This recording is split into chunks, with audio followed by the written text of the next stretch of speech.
Jail में ही बीतेगी रांची के पूर्व उपायुक्त छवि रंजन की होली। अब 12 अप्रैल को होगी सुनवाई। मनी लॉन्ड्रिंग मामले के आरोपी रांची के पूर्व उपायुक्त छवि रंजन की होली अब जेल में ही बीतेगी। शुक्रवार को झारखंड हाईकोर्ट की जस्टिस सुजीत नारायण प्रसाद की अदालत में चेसायर होम रोड की एक जमीन की बिक्री के जुड़े मामले में उनकी जमानत याचिका पर सुनवाई थी। इस दौरान प्रार्थी की ओर से पक्ष रखा गया था। इसके मामले की अगली सुनवाई के लिए अदालत ने 12 अप्रैल की तिथि निर्धारित की। ऐसे में अब उनकी जमानत याचिका पर होली के बाद ही सुनवाई होगी। उल्लेखनीय है कि प्रार्थी छवि रंजन ने जमानत याचिका दायर कर चेसायर होम रोड की जमीन की अवैध बिक्री से जुड़े मामले में जमानत देने की मांग की है।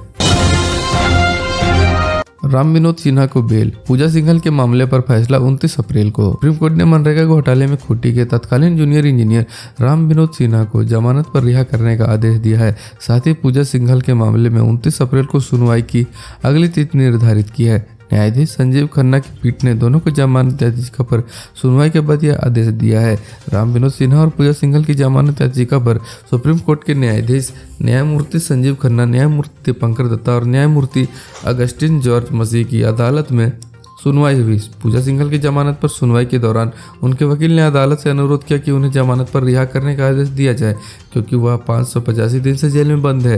इतना सुनने के बाद न्यायमूर्ति संजीव खन्ना ने कहा कि यह साधारण मामला नहीं है, उन पर गंभीर आरोप है, वह पिछले कई महीनों से अस्पताल में है, उन्हें और इंतजार करना होगा। इसके बाद न्यायालय ने ईडी को निर्देश दिया कि वह शपथ पत्र दायर कर इस बात की जानकारी दे कि पूजा सिंघल कितने दिनों तक जेल में रही हैं, कितने दिनों तक अंतरिम जमानत पर थी और कितने दिनों से रिम्स में है। इस निर्देश के साथ ही अदालत ने पूजा सिंघल की जमानत याचिका पर सुनवाई के लिए 29 अप्रैल की तिथि निर्धारित की।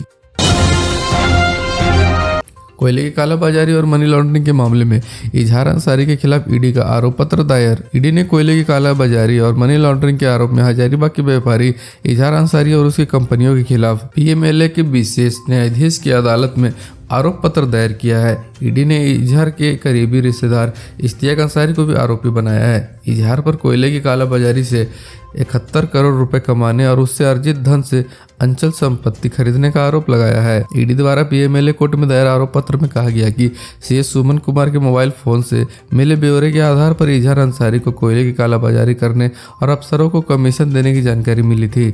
मामले की जांच के दौरान रामगढ़ थाने में इजहार अंसारी के खिलाफ कोयले की कालाबाजारी के सिलसिले में एक प्राथमिकी दर्ज की गई है। इसमें आरोप लगाया गया था कि सरकार द्वारा सस्ती दर पर उपलब्ध कराए गए कोयले को निर्धारित उद्योग के बदले कालाबाजारी के लिए बनारस मंडी ले जाया जा रहा था। कोयले को मेसर्स होम कोक में ले जाना था, लेकिन उसे बनारस मंडी में ले जाया जा रहा था। जांच के दौरान ट्रक संख्या JH02R 6640 को रास्ते में ही पकड़ लिया गया। ट्रक पकड़े जाने के बाद इसे पीछे पीछे चल रहे कोयला व्यापारी फरार हो गए। कोडरमा में पशु लोड 3 वाहन जब्त, 13 लोग गिरफ्तार। पुलिस ने कोडरमा के रास्ते हो रही पशु तस्करी पर शिकंजा कसा है। एसपी अनुदीप सिंह को मिली सूचना के आधार पर कोडरमा व चंदवारा थाना की पुलिस ने पशु लोड 3 वाहनों को जब्त किया है, जबकि इस मामले में कुल आरोपियों की गिरफ्तारी की गई है। चंदवारा पुलिस ने 5 आरोपियों को गिरफ्तार कर लिया है, जिसका नाम है इकलाक खान, रागिब खान, अहमद रजा, मोहम्मद साहिद नैकी और मोहम्मद भूताली खान। जानकारी के अनुसार एसपी की सूचना मिली थी कि कोडरमा तिलैया चंदवारा थाना क्षेत्र के रास्ते से 3 ट्रक में पशुओं की तस्करी कर जाया जा रहा है। सूचना पर एसआई अब्दुल्ला खान के नेतृत्व में छापामारी टीम का गठन किया गया। टीम ने कार्रवाई करते हुए सुबह 10:30 बजे सभी को तारा घाटी कोडरमा थाना क्षेत्र में पकड़ लिया।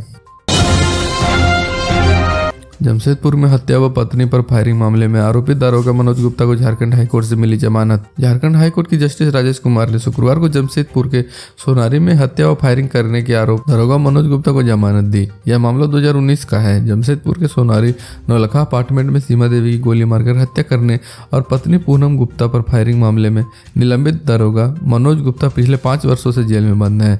आज हाईकोर्ट ने उनकी जमानत दे दी है। 26 जुलाई 2019 को मनोज गुप्ता ने सोनारी स्थित नौलखा अपार्टमेंट में पारिवारिक विवाद को सुलझाने के लिए अपनी पत्नी पूनम गुप्ता को पटना बिहार से बुलाया था। पत्नी अपने परिचित चंदन कुमार और चंदन कुमार की मां सीमा देवी के साथ समझौते को लेकर बातचीत करने अपार्टमेंट में पहुंची थी। बातचीत में विवाद होना और मनोज गुप्ता के सर्विस रिवॉल्वर से फायरिंग कर दी, जिसमें सीमा देवी की घटनास्थल पर ही मौत हो गई, जबकि पत्नी पूनम गुप्ता और चंदन कुमार गंभीर रूप से घायल हो गए थे।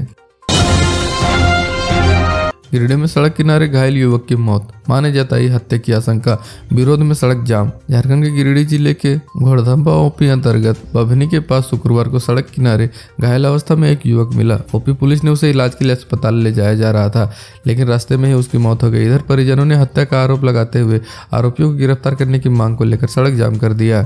जानकारी के अनुसार शुक्रवार दोपहर में ओपी क्षेत्र के तारा खानो निवासी 15 वर्षीय सुधीर कुमार साव पिता सुनील साव अपने घर से आधा किलोमीटर दूर बभनी के पास सड़क किनारे गंभीर अवस्था में लहूलुहान गिरा हुआ था।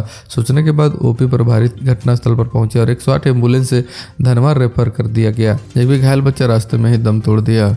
झारखंड के ऐसे ही छोटी बड़ी खबरों से जुड़े रहने के लिए चैनल को सब्सक्राइब कर लें और बेल आइकन प्रेस कर लें ताकि हर वीडियो का नोटिफिकेशन आपके फ़ोन पे चला जाए।